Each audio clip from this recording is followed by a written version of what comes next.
pas stable pour donner son point de vue.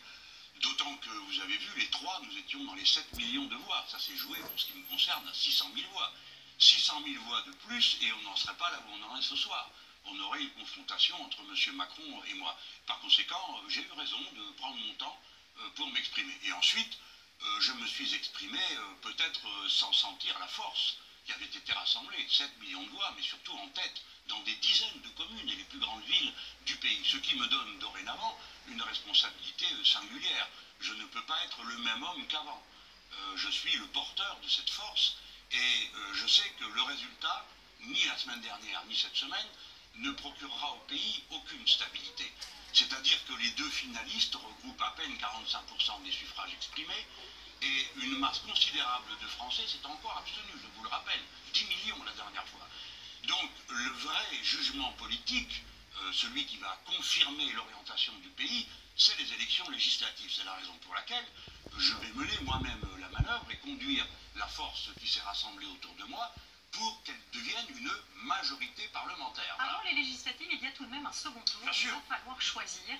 En 2002, vous aviez appelé sans ambiguïté, on l'a entendu, à voter pour Jacques Chirac. Pourquoi vous ne le faites pas cette fois-ci? Marine Le Pen, c'est pas pareil que Jean-Marie Le Pen? Si, c'est tout pareil.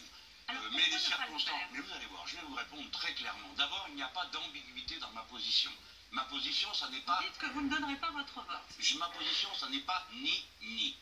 D'accord? Je ne voterai pas Front National, je combats le Front National, et je dis à tous ceux qui m'écoutent, ne faites pas la terrible erreur de mettre un bulletin de vote pour le Front National, car vous pousseriez le pays à un embrasement général dont personne ne voit le bout, parce qu'il nous mettrait du jour au lendemain dans une espèce de guerre où chacun irait chercher dans les berceaux qui est français et qui ne l'est pas, quelle est la religion de l'un, de l'autre, etc. Donc, surtout ne pas faire ça. Mais depuis 2002, il s'est produit quelque chose. C'est qu'en 2002, on pensait que c'était un accident. Mais voilà que c'est toutes les élections maintenant que nous vivons sous la menace d'un deuxième tour avec les Le Pen, et on nous fait peur, et à tous les deuxièmes tours, on nous tord les bras. Eh bien, je vais vous dire, tout le monde a oublié que pour les élections régionales, j'ai agi de même. Je n'ai pas appelé au Front républicain. Le Front républicain, ça consiste à donner des brevets de pompiers à des pyromanes.